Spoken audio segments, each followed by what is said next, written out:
Assalamualaikum warahmatullahi wabarakatuh. Perkenalkan, nama saya Kelvin. Saya mahasiswa semester 4 dari Politeknik Negeri Lampung, jurusan Akuntansi Perpajakan. Di sini saya akan mempresentasikan materi dari mata kuliah Akuntansi Keuangan Lanjutan. Tentang materi yang akan saya jelaskan yaitu mengenai akuntansi kantor pusat dan cabang dengan tema harmonisasi dua entitas dalam satu kesatuan akuntansi. Baik, materi ini membahas bagaimana hubungan pencatatan keuangan antara kantor pusat dan kantor cabang sehingga seluruh aktivitas perusahaan dapat dilaporkan secara akurat. Walaupun kantor pusat dan kantor cabang berada di lokasi yang berbeda dan memiliki tugas yang berbeda juga, keduanya tetap merupakan satu badan usaha yang sama. Oleh karena itu, setiap transaksi yang terjadi harus dicatat secara benar agar laporan keuangan perusahaan dapat menggambarkan kondisi yang sebenarnya. Kantor pusat merupakan pusat pengambilan keputusan perusahaan. Tugasnya meliputi penyusunan kebijakan, perencanaan strategis, pengawasan operasional, dan penyediaan sumber pendanaan.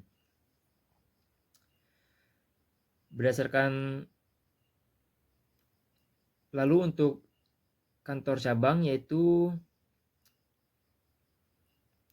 bertugas menjalankan kegiatan operasional sehari-hari seperti melakukan penjualan, melayani pelanggan, mengelola persediaan, serta menjalankan kebijakan yang telah ditetapkan oleh kantor pusat. Berdasarkan tingkat kewenangannya, kantor cabang dibedakan menjadi dua jenis, yaitu cabang dependen dan independen.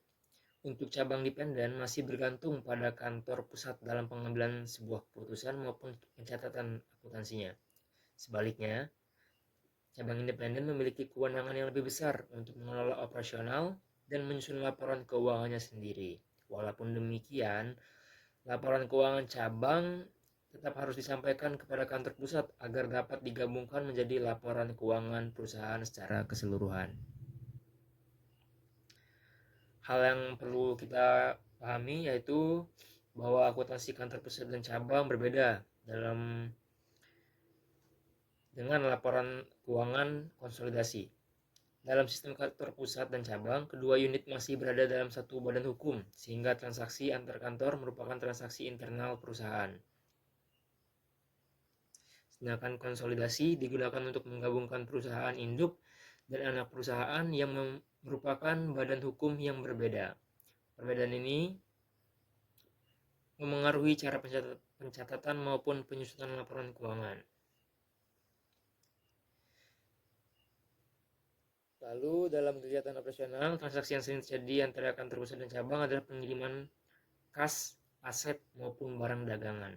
Setiap transaksi harus dicatat oleh kedua belah pihak agar tidak terjadi perbedaan saldo.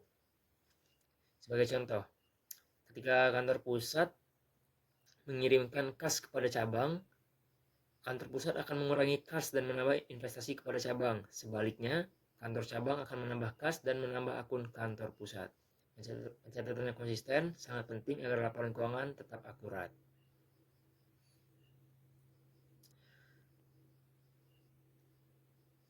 Lalu sebagai kesimpulan, akuntansi kantor cabang dan pusat bertujuan menjaga keselarasan pencatatan keuangan di seluruh unit perusahaan. Hubungan tersebut diwujudkan melalui penggunaan akun resiprokal, pencatatan transaksi yang konsisten, rekonsiliasi apabila terdapat perbedaan saldo, serta eliminasi transaksi internal sebelum laporan keuangan digabungkan.